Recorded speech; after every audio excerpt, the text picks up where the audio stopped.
Hi, everybody. My name's Sandy Beach, and I'm an alcoholic. How you all doing? It's great to be back again tonight. It's great to see everybody here. If you haven't been here before, we try to have fun. That's the point of the evening. So sit back, relax. There's no quiz. If you want to get coffee during the meeting, you want to go to the bathroom, whatever, just feel free to move around. That's fine. Just relax and try to enjoy yourself and see that AA is supposed to be fun, and we're going to have fun tonight.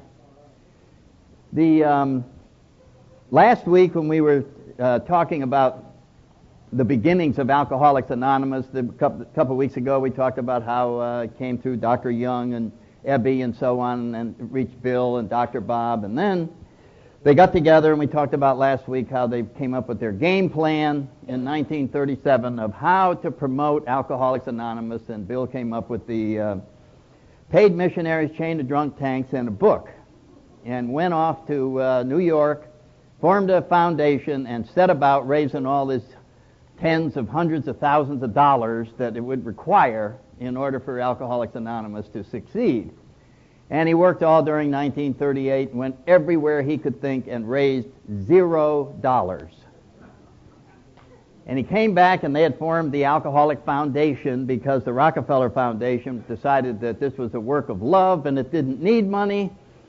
But Bill disagreed with that, and they formed their own foundation, the Alcoholic Foundation, and from that they were going out trying to make these fundraising efforts. And he was at one of the foundation meetings in 1938 complaining about how hard this was. And for some unknown reason, at this meeting, he happened to talk about a couple chapters to a book that he had put together, and he was using those chapters, mainly his story and a little bit about alcoholism. When he'd go out on his fundraising efforts, he would drop off a couple of those with whoever he was talking to, give him an idea what this organization was. Wasn't doing any good. But the focus shifted from the fundraising for the foundation to the book. And suddenly there was this whole new thing. Hey, this is how we're going to make all our money. We're going to get this book together. And so one of the trustees on the foundation, one of the non-alcoholic trustees, had a friend over at Harper's publishing company. So he sent Bill over with the 2 chapters, and Bill sat down and started talking to him, and he said, well, Mr. Wilson, this is pretty good stuff. You could write a whole book like that? Oh, yeah, I could write a whole book like that, no problem. And he said, well, I'll tell you, I think it's got some potential here. We'll give you a $1,500 advance, and you'll get 10% of whatever the proceeds are, and we'll take care of all the printing and distribution and all that. So he came back, and they were absolutely broke, and $1,500 looked like, oh man, does this look wonderful? But then he got to thinking, that 10% wasn't very much money, and that this was going to be the Bible, the foundation of this new organization, and that do we want some publishing company controlling this thing for us? Then maybe we ought to print the thing and publish it ourselves. So they came back and talked to a few people about it, and they said, oh, all these authors want to publish their own book. It's hard to do. I don't think it's wise. But they went ahead, and they started talking to various people about publishing the book. They said, well, we're going to have to come up with something in order to raise money to keep us going while we're dealing with this. So Bill had a promoter. He was an Irish guy who was just full of energy. And he said, Bill, you've talked before about the fact that we could incorporate a publishing company of our own. And Bill said, yeah, I did. And he said, matter of fact, I'm all excited about that. We're going to call this the Works Publishing Company because this book will be the first of a great many works that we're going to publish. And what we'll do is we'll incorporate here, and we'll go to the AA, the drunks at the AA meetings, and we'll sell them stock in the Works Publishing Company. And that'll get us the dough to get us going on publishing this book. That'll help us pay for the missionaries, and we'll really get going. And the Irishman said, all right, well, we can do that tonight. And Bill said, how are we going to do it tonight? And he said, it's easy. He went into a stationery store, bought a pad of stock certificates, blank ones, wrote in on the top, Works Publishing Company, par value $25, never bothered to incorporate. Just brought the certificates to the meeting, and Bill got up and starts talking to the drunks. Now, listen, fellas, we're forming this, we got this Works Publishing Company, and we're going to be putting this book out. And here's your chance. You can buy one share of stock for $25, and we'll let you pay for it over 5 months, $5 a month. What do you think? And all he got was this stony stare from the drunks in the audience. And one of them said, you want us to buy stock in a book you haven't written yet? So he knew he had to do something about this, and he checked into the prices on how much it would cost. And he came back to the drunks and he said, look, fellas, he said, eventually this is going to be going out in carload lots. And this book costs 35 cents to print. And we're going to charge $3.50. And 1/3 is going to go to me, the author, and 1/3 is going to go to the promoter, and you will get the other third. Now, that's a lot of money when this thing starts going out. So get your thing. No, they still didn't want to buy anything that didn't look that promising. So they got the idea to go up to the Reader's Digest, because Reader's Digest did a lot of these human interest stories about, and AA was a natural. So they took the 2 chapters up, and they went up and talked to one of the managing editors at the Reader's Digest up in Pleasantville, New York. And he got through the visit, and this managing editor said, this is perfect. This is just what Reader's Digest loves. This is absolutely, count on us. He said, how soon are you going to have that book finished? And Bill said, maybe next April. We ought to be able to get that book finished by then. He said, well, you come back and see us when you're ready to shoot, and we'll just run this thing. And the Irish promoter said, well, you will mention the book, won't you? And he said, oh, yeah, we're going to mention the book. So now they come back to the drunks at the meetings, and he says, we've been up to Reader's Digest. Reader's Digest got a circulation of 12 million. Going to print them for 35 cents and sell them for $3.50. And you're going to get 1/3, and they're going to be going out in carload lots. And the drunks started buying the stock certificates in a corporation that had not yet been incorporated. As a matter of fact, they sold stock outside of AA. They sold some to Dr. Silkworth and other people that were interested in AA, and got a loan for about $1,000. And they managed to put together a small amount of money to go ahead with the idea of publishing this book themselves. So they got together and started working on the chapters. They started handing out different assignments. They had people selected, the people that have their stories in the back of the book. If they couldn't write, they had the newspaper guys write, sober newspaper drunks. They would write the stories for the people that didn't really know how to write. And they're putting together this and they're putting together that, and then Bill is circulating these chapters, and he said it was turning into a war. He said he ended up being just a referee, because the people on one side, they didn't like this and they didn't want to do it that way, and he just was terribly frustrated, and he hadn't even gotten to chapter 5 yet, which was going to be the most controversial of all. During this time, they decided to go and talk to a printer, Cornwall Press, to just get a rough idea. And they came down there and found out what it would cost, and the gentleman asked them, well, how much are you going to put down on getting the book printed? He said, well, maybe we could put down about 2%, 3%, something like that. And we got a lot of good friends. John D. Rockefeller's behind this project, name dropping as much as he could. And they said, well, we'll see what we can do when you get it all finished. So they came back. And eventually Bill had to write chapter 5. He had been procrastinating, he'd been avoiding this, but now was the hour. And he sat up in his bed with a legal pad and the 6 principles of the Oxford movement and a great ulcer in his stomach, which he always got when he got upset with tasks like this. And he started thinking about these principles that they were using from the Oxford movement, and he decided there was too much wiggle room, that the drunks were sneaking out between the loopholes of these principles. So he started closing them. He started coming up, well, if I add this in, and then if I move this, and then I do that, and then I do that. And when he got through closing all the loopholes, he looked down on the pad, and he had 12 steps, or 12 bullets. And it felt real biblical, 12 months, 12 this, 12 that. It's sort of been throughout history that 12 is a great number, so he thought that was very significant. God had gotten moved way up near the front from where it had been, but he figured that's all right.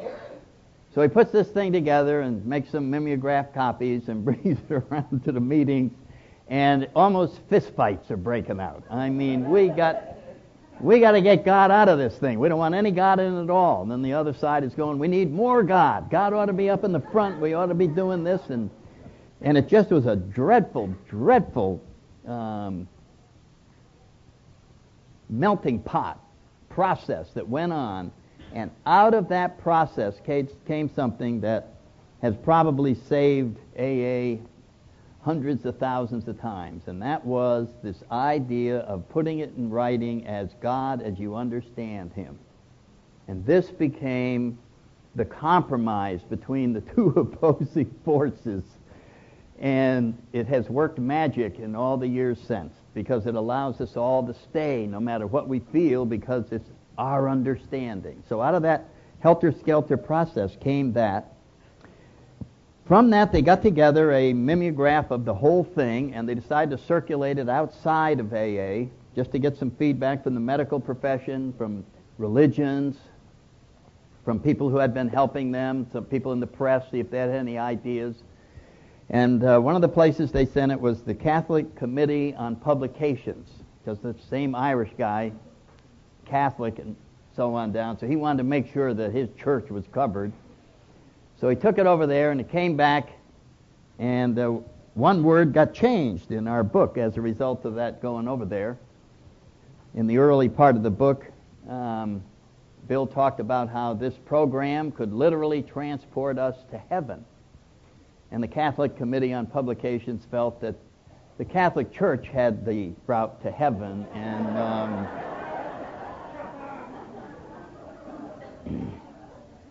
and was there another word that you might use in place of that? And so we find the word utopia in there as a compromise to the Catholic Committee on Publications. Well, this got put together, and now they're over to the printer. And how many printing copies? 5,000. You could see your way to let us have that on the cuff practically, because after all, we're ready to go up to Reader's Digest, and we get the free plug, 12 million people. I mean, we'll probably be back with another 5,000 that we'll be ordering. So they go on up to Reader's Digest and see the managing editor, and they said, Mr. Payne, we're ready to shoot. And he said, shoot what?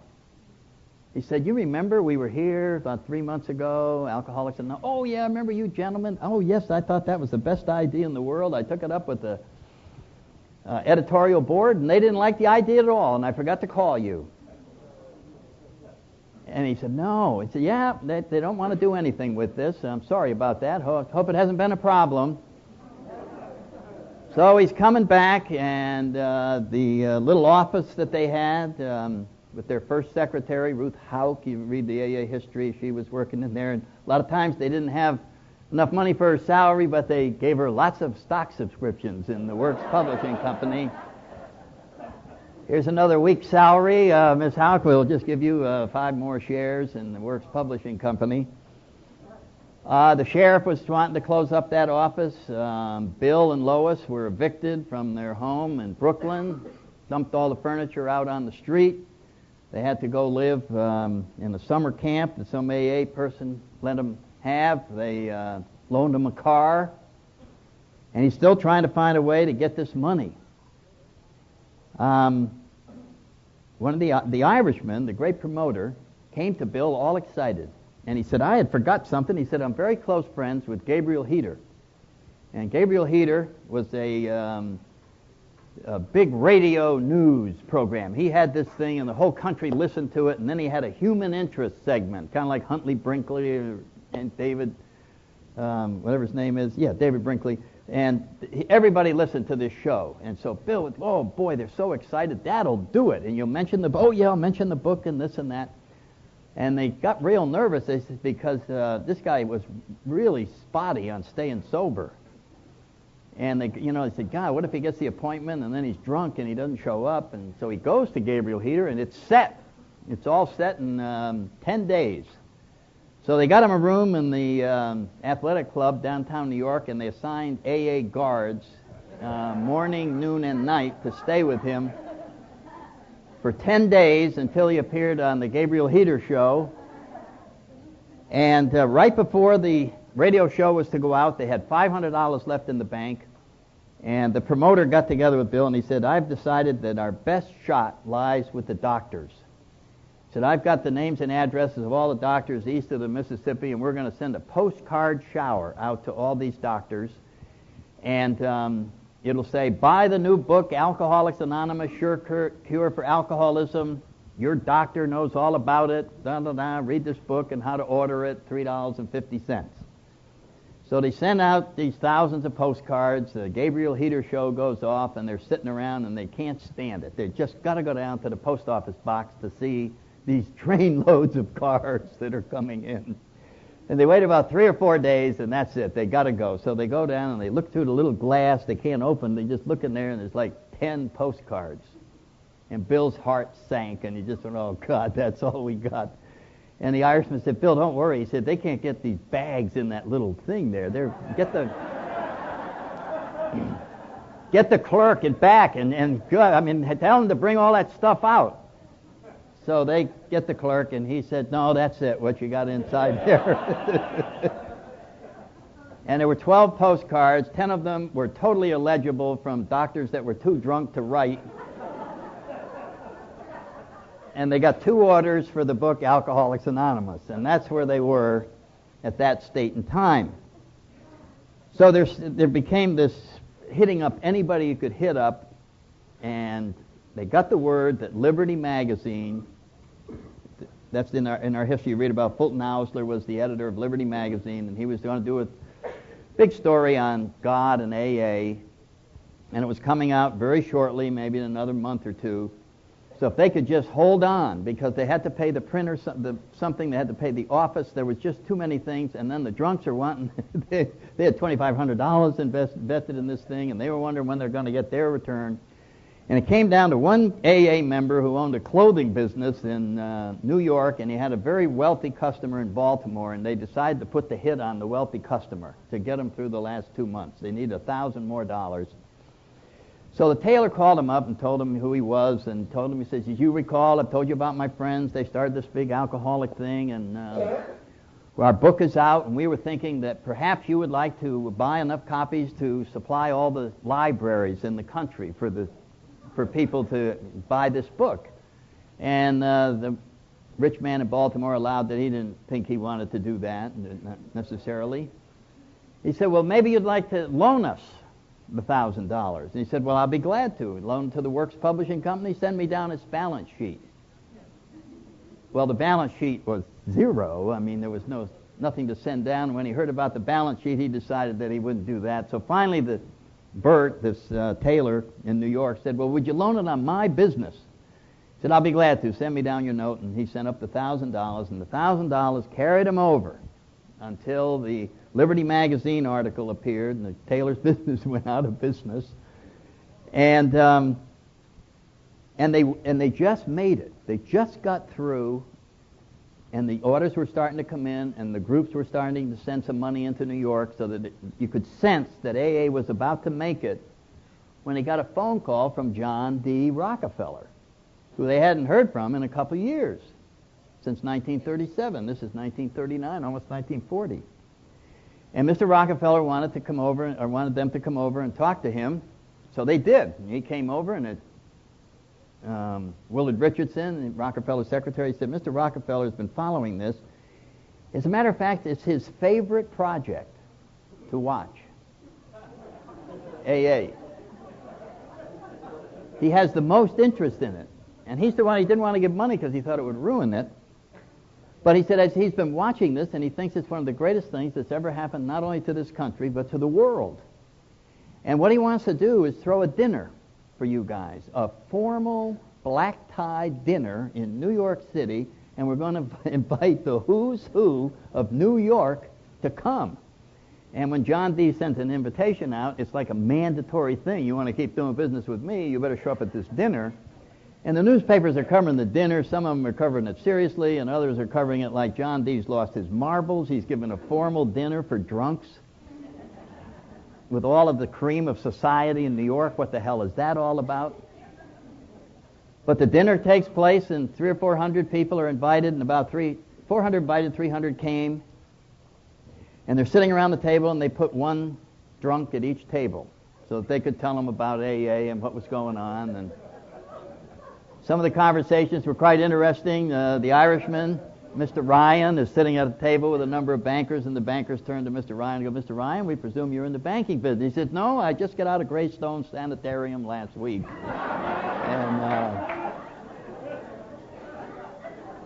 But my hopes are high that I will again be sober and get on. And they were just, every table, the bankers are sort of being attracted to these stories, and they just have never heard such honesty, and they're actually taken away or sort of overpowered by the honesty and the refreshing way that AA members talked about themselves. And it came time, and Bill sat at the dinner, and he looked around the room. He did some personal calculation. He figured there had to be at least $2 billion in the room. And he said, "Boy, our fortunes are about to change. This is cool."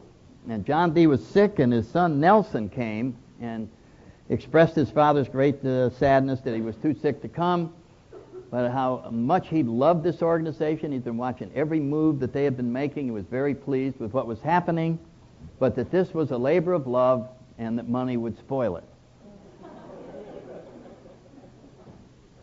And the $2 billion went out the window, and then, but the publicity was done. And after the dinner, Mr. Rockefeller wrote a letter to AA and said he would like to send a big book to everybody who attended the meeting, or the dinner. So he purchased 400 books, sent out a personal letter to each person that attended, telling them what AA was and how high hopes he had for this. He indicated they were in terrible financial shape temporarily, that money would really spoil them, but that he was giving them $1,000. So a millionaire would read this letter and it'd go, "John Dee's sending $1,000, I'll send him $10. And so they did. And out of that group of 300 or 400 wealthy people, there came in another $2,000. So they got $3,000, and they solicited that mailing list for 4 years. Got $3,000 a year for the 4 years. And the Jack Alexander article appeared in the Saturday Evening Post, and the roof was blown off. 6,000 inquiries came in the first week that magazine article appeared. The Bill was able to go to the Rockefellers and say, "AA is now standing on its own feet, and we will not accept any more money. We will not solicit that list anymore." And that was the last time that AA ever accepted any money from the outside. And so it finally got on its own, and next week we'll talk a little bit about the final stage that Bill took us through into the traditions and the first international conference. But it's a fascinating story that God had other plans and other forces were at work to make sure that this came out the way it did. And this was the beginning of some of those traditions of not accepting money, and that this was a labor of love, and this was a message that was to be passed one drunk to another, and wasn't going to be passed through a chain of drunk tanks with paid missionaries. That was not the way it was going to work. And we look how big it is today, and we are grateful that circumstances forced it to all turn out just the way it did. So we were talking about our steps, as this is sort of a step series thing, and next week will probably be the last time that I do any history or traditions with it, and then we'll be into, steps 5, 6, and 7, and then when we review, why, it'll take up the whole hour to cover one more step. And we're on step 4 this week, made a searching and fearless moral inventory of ourselves. And what I like to say to new people is that when you're thinking about these steps have to do with one thing. One thing. Each step has to do with one thing. God. That's what all the steps have to do with. So the 4th step has to do with God. It doesn't look like it. It says made a searching and fearless moral inventory. But why are we taking the searching and fearless moral inventory? Because we're trying to deal with the problem that we have in the first step, which is we're powerless over alcohol, and if we don't find something bigger than ourselves, we're going to get rolled over by the disease. So because of our admission of 100% powerlessness, we get an open mind about the idea of doing what it takes to have a higher power enter into our lives to take care of our alcoholism. So the fourth step is just part of the process of achieving this. So every one of the steps, that's what they're for. They're all for God. That's the bottom line, or higher power, or God as you understand Him. My first 5 years in AA, I said higher power. I very carefully, I never said the word God, because God meant what I learned when I was a little kid. And then about my 6th year of sobriety, I got an efficiency kick, and it was quicker to say God. So I got rid of higher power, and I went over to... And by that time, it didn't matter. You know what I mean? It was all the same. But back in the beginning, I understand that. Oh, no, higher power. Okay, I can say that. But I'm not saying God, because God means this. And as time goes by, you're able to say anything you want. And you get a little more freedom. So as I was saying, we admitted this powerless. We came to believe that a power greater than ourselves was available. We saw it in other people. We saw that we had to change our mind, or we were going to get rolled over by alcoholism. It's very simple. It's a very simple process. What keeps AA together to this day, what is holding us all in this room, is booze. We just keep getting reports. You know what I mean? We have volunteers that go back out, and then they come back in and tell us, that crap is, whoa. You do not want to go back out there. And I go, wow, okay.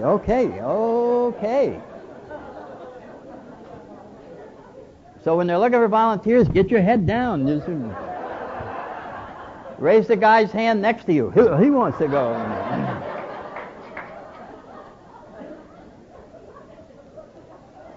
But that's the glue that holds AA together, is booze. That stuff is cunning, baffling, powerful. It's there forever. It is always going to be what keeps us honest. Anytime we're thinking about, well, I think I'll wiggle out of this, I think I'll compromise the hell out of this, and I think I'll do that, isn't anybody in AA going to jump all over you like booze will? There's no traffic cops in here. If you want to stop going to meetings, just stop. I mean, you're free to do any darn thing you want. But our experience has said that most of the time when we do that, we somehow talk ourselves into having another drink, and then alcohol gives us a new open mind.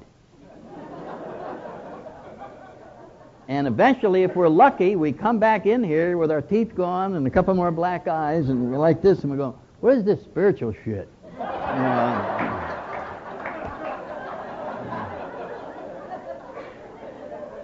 So that's how it works. It isn't that any of us make such a brilliant presentation about God that you go, I'm buying into that. It's alcohol, because it just goes, ready for God? You ready? You ready? You ready? You ready? Okay. So our hands are up, the surrender, we got the white flag, and we're just going, okay. And as soon as we do that, we are willing. As soon as we're willing, we're no longer willful, and it's a great freedom. We are willing. All right, what's the deal? I'm going to stop figuring it out. I'm going to do it your way. Do you ever think you'd say that? I'm going to do it your way. All we've ever done all our life is my way.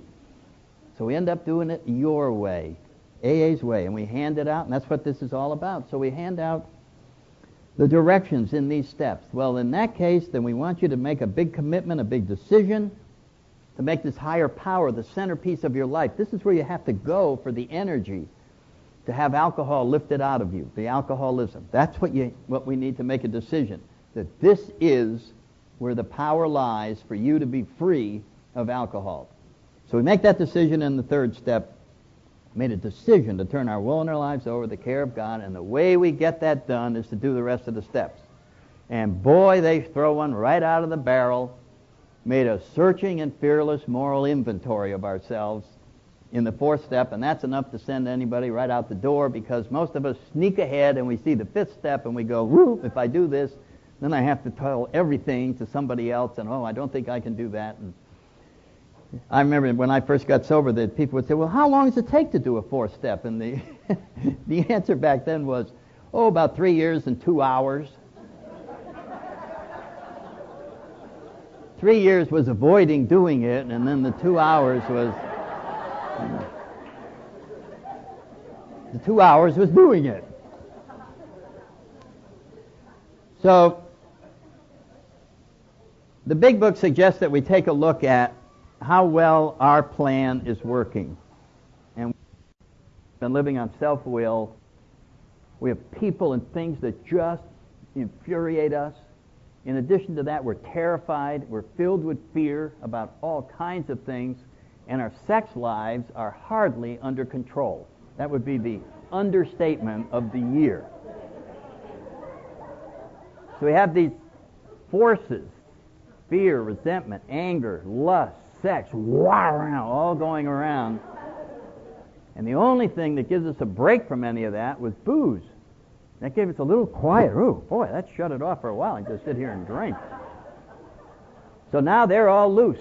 They're all loose in there. There's no booze calming anything down, and it's going. So what we have to do is inventory this. And that's what this step is all about. In the big book, I love both books, the big book and the 12 and 12. I'm going to talk about both of them tonight. The big book is the how to do it. And then the 12 and 12 is explaining the dynamics of what is going on. So I'll start with the how to do it. And the how to do it,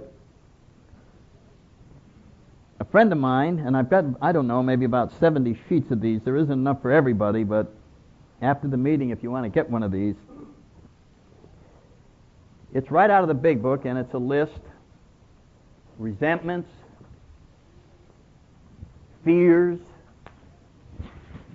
sex relationships. And then it's got the quote from everything out of the big book. I'm resentful at the cause. I'm resentful at Joe. I'm resentful at him because he keeps flirting with my girlfriend. What about me was affected? And then I was threatened or hurt. And then it goes down the list of self-esteem, personal relations, material security, emotional security, sexual relationships, ambitions, getting my own way, and pride. Then, right out of the big book, this was our course. Once we listed this, what's our course to be taken? Realize at once that the people who have wronged you are spiritually sick, that they, like yourself, are sick too. Can I now see how if I was in their shoes with their fears, insecurities, and background experience, I could have done to someone what they did to me? The prayer, ask God to help you show them the same tolerance, pity, and patience that we would cheerfully grant a sick friend. This is a sick man. How can I be helpful to him? God, save me from being angry. Thy will be done. Exact nature of our wrongs. Where was I? Selfish, dishonest, self-seeking, frightened. Where was I to blame? All of this is right, direct quote out of the big book. And my friend Bob Darrell, who's going to be speaking at the Tampa Fall Roundup, he does a great whole workshop on just step 4. So I borrowed these from him and Xerox some of them. And it's a wonderful thing. And it's not to be embarrassed. It's not to cause us a great deal of pain. It's to remove what's standing between us and this wonderful bathing higher power that is going to just come in. It can't come in. We have it blocked. Character defects have the whole channel blocked so that we cannot experience any sense of a higher power. If you were to ask most of us alcoholics with a lie detector, have you ever had an inkling that there was a God anywhere in your life? We go, nope, and it wouldn't move. I mean, we'd be telling the truth. We just never had that because we're totally self-centered and we've got our spirituality blocked out because we're running on self-will. And so for us to say, I don't believe in the existence of God is not an extreme statement. That's a pretty factual thing to say. I've never seen any evidence of it. Have you ever seen any kind people? Nope, haven't seen any of them either. Have you ever seen a wonderful world? No, I've never seen a wonderful world anywhere. I've never seen it. Because that's where we're trapped. We're trapped in our own world of our own making, and we are reporting the truth about what we're seeing. So alcoholics aren't making this up. This is what their reality is. It sucks. It's a terrible reality. It's just awful. So staying sober, when you first just take the booze out of your system, is not fun. It's painful. I mean, our first 2 or 3 months in AA is like, oh my God, when do we stop walking on the needles? I mean, geez, whoa.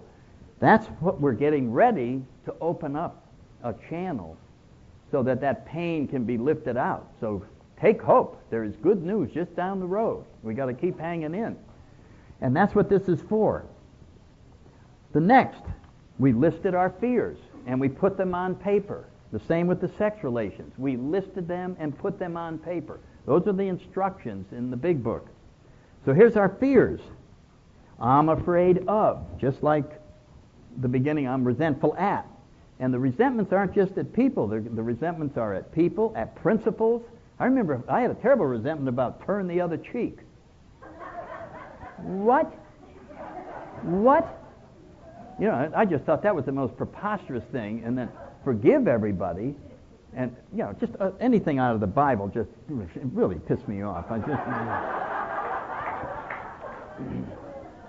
just didn't like it. It just didn't make any sense at all. So it's people, principles, and institutions. How about the police? How about the IRS? How about the government? How about the state government? How about the DWI traps? I mean, there's a whole bunch of things that some of us have a few resentments about. So now I'm afraid of. Why am I afraid?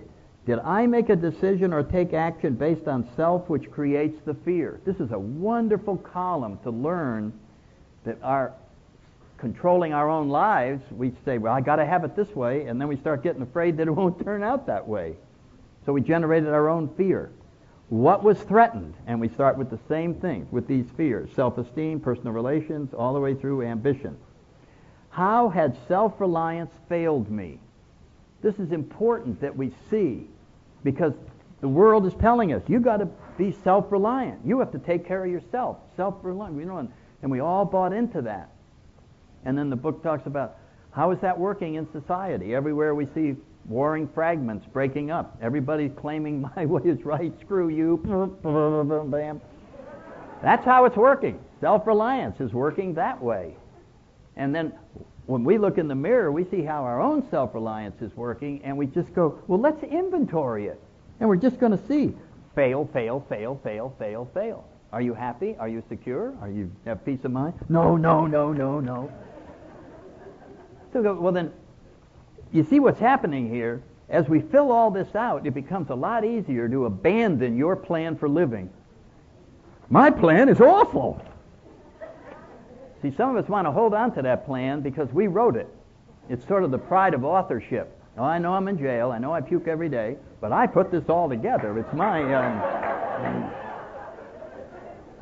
There's sort of a pride in being a screw-up because we've screwed up further than other screw-ups. And, you know, I don't know if you relate to that, but I remember that in the nut ward going, man, am I doing a number here? I'm going to write a book someday about how far down you can go.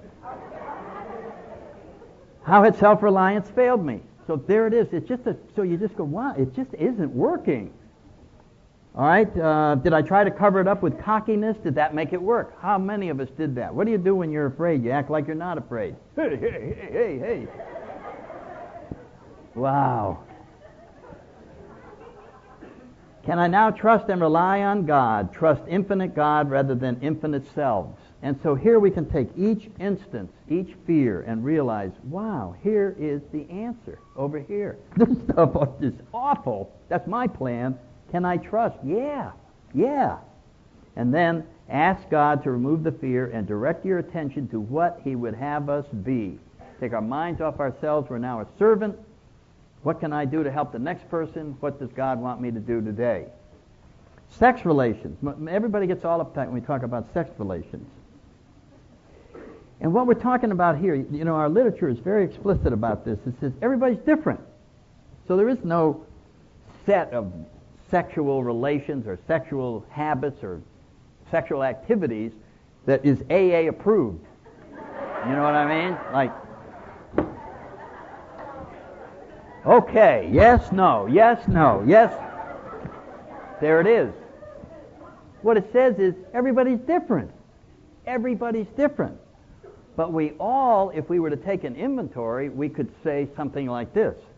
You know, when I do this, I sleep well at night. When I do that, I feel shitty all night. I wonder which is better. You see what I'm saying? It's like we can just take our own temperature. This, well, yes.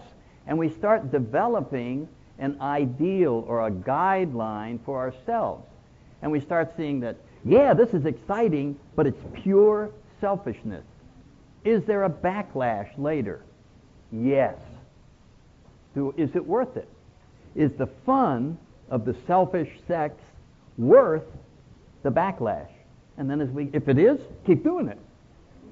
Nobody's going to say, no. What this is trying to say is, maybe you're suffering a terrible backlash, much worse than the fun you're getting out of it. Why not stop? You know, and that's what we're doing. We're putting together an inventory of our sexual relations. So, list all relationships where sexuality was involved. Where had I been selfish, dishonest, inconsiderate? Who did I hurt? Did I unjustifiably arouse jealousy in them, in myself, suspicion in them, in myself, bitterness in them, in myself? Where was I at fault? What could I have done instead? Now go back and subject each relationship to this test. Was it selfish or not? Prayer. Ask God to mold your ideals and to help you to live up to them. And then you can list your ideals as we develop them for yourself and for your partner. And so this is what this is for, and it isn't something that we have to just freak out over. It is our own way of taking the temperature and just put down, well, this is what I do. This is the sexual activities that I'm involved in, whether they're alone or with somebody else. And we get all this down, and then we just go, you know, this stuff ought to go. Because now I'm looking at this, and you know, and we're really not that different. I must have heard hundreds of fifth steps, and we're just all the same. As a matter of fact, if I had to try and find a dividing line, you know what I mean, where I could divide guys into two categories, it's almost impossible. And the best I've been able to do is we're either divided into the category that has had sex with cows or hasn't had sex with cows. That's the best I've been able to do. Other than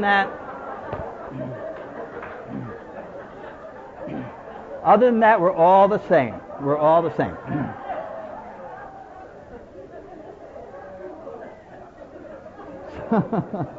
Can you get that off the tape, Joe? Okay.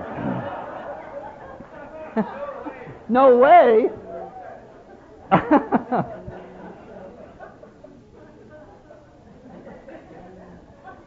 Okay, so that's the mechanics out of our big book about the 4 steps. But the real fascinating stuff is in the 12 and 12.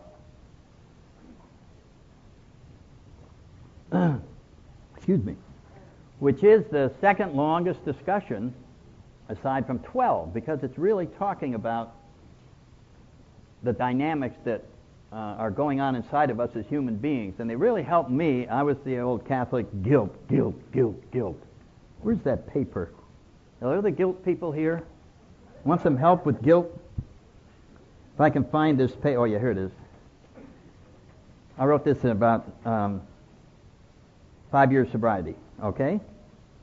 I must have done something wrong before I was born to upset God, or he wouldn't have forced me to be born. Anybody connecting with this type of guilt? My original sin was self-induced.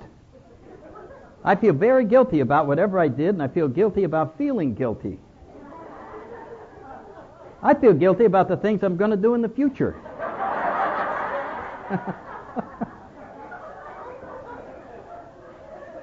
My birth itself makes me feel guilty. Somehow I should have been able to spare my mother the pains of childbirth.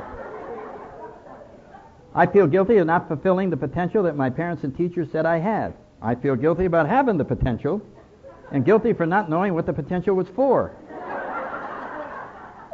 I feel guilty for not having the courage to do certain wrong things that others enjoy doing, and then I can feel some real guilt.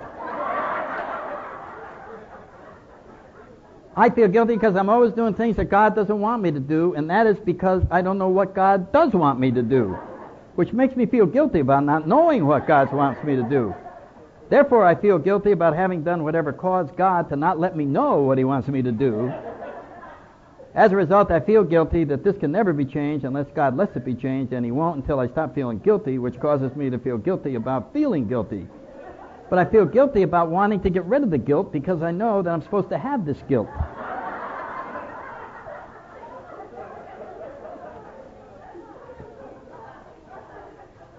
Why am I supposed to have this guilt? Because I'm really guilty.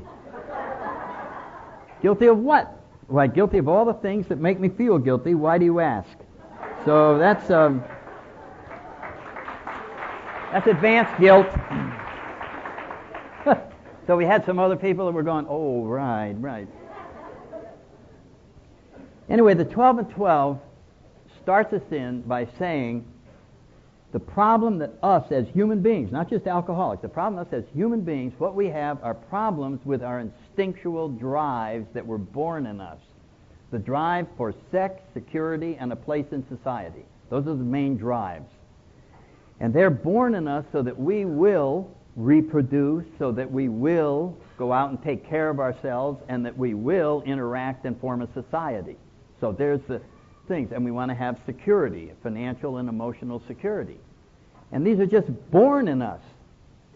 So the stuff I was feeling guilty about are the raw energy that God put inside of me. And he put it inside of you.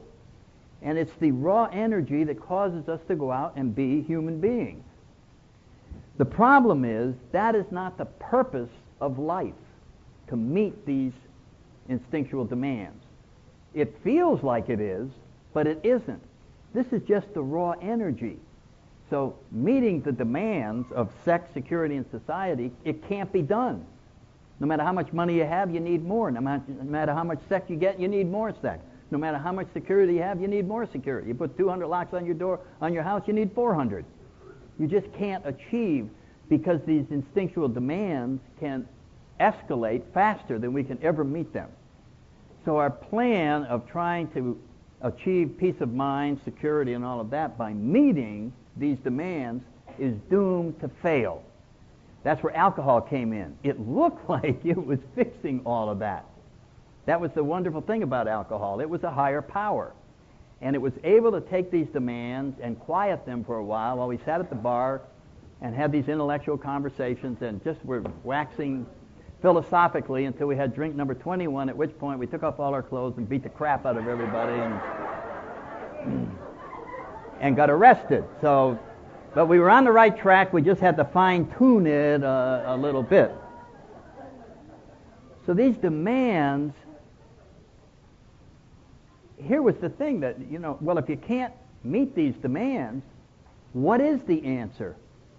And then I found out that a spiritual plan for living, you're not going to believe it, it reduces the demands so that they're down to their normal size where they're supposed to be.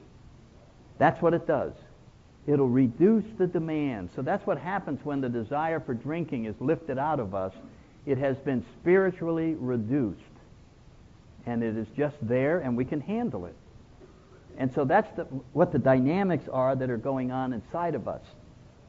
And the 12 and 12 talks about this in great length. It goes into all kinds of situations, that whether it's sexual or at work or financial, achieving financial security, there must be 100 questions in there that are asked about each one of these things. And it's a wonderful thing to use after you've kind of laid out the list from the big book. And then go back, and this will give you more different ways of looking at that list. It also suggests that we look at the 7 deadly sins: pride, greed, lust, envy, gluttony, sloth. And pride leads the list. Now, when I read that, I was still in the Marine Corps, and pride was what we were all about. I mean, the few, the proud, it was just, pride. And every lecture you heard was pride, you can't let us down. You got to go with pride. You got to go with pride. So I assume that in AA they must be talking about somebody else's pride. that mine certainly could be bad. And I would tell you that this is one of the greatest inventories that you can do, is to look at your use of the word pride. And you're going to, because I'm sure already you're going, well, certainly I can be proud of my country, and certainly I can be proud of my children, and certainly I can be proud of this. But then we go looking at this, and you find out, you know, we learn to look at the motives. And I'll tell you, when I said at a Little League game, and my kid hit a home run, and I turned to the people around me and said, I'm so proud of that kid hitting that home run. What I was saying is, I'd like everyone to know that I'm the father of the kid that hit the home run.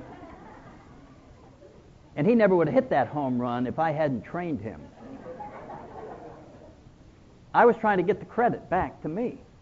That's what it was all about. Pride is me. You know what I mean? I'm proud to be an American. American's a great country, so I'm great. I want it back here. If I wanted to express what we find in AA is that if we were to take every sentence that we use the word pride in and substitute grateful, we'd really be saying what we want to say. I'm so grateful that's my son, because he's adding to my life. I'm so grateful to be a member of AA. I'm so grateful to be a citizen of the United States. Not proud, grateful, because I'm expressing the nothingness of me and the wonder of everything else. And I'm expressing my relationship to God. And this fourth step is designed so that we can find every single thing that we can get rid of that is no longer worth having. That's all you're trying to do out of this thing. It's not to get embarrassed. It's not to compare yourself to anybody else. It is, what is the crap that I can get rid of out of here so that this channel will open up and I will start feeling this wonderful spiritual energy that will be telling me what a wonderful person I am as a spiritual person, what a wonderful world I live in, how wonderful AA is, and it'll change my whole perspective. So fear not the inventory and fear not the fifth step. They are all wonderful steps toward getting closer to our higher power. We have reached the end of the time. It's been a great pleasure to be here, and for those of you who want to pick up one of these at the end, feel free to come up, and we're going to stand in place. Thank you.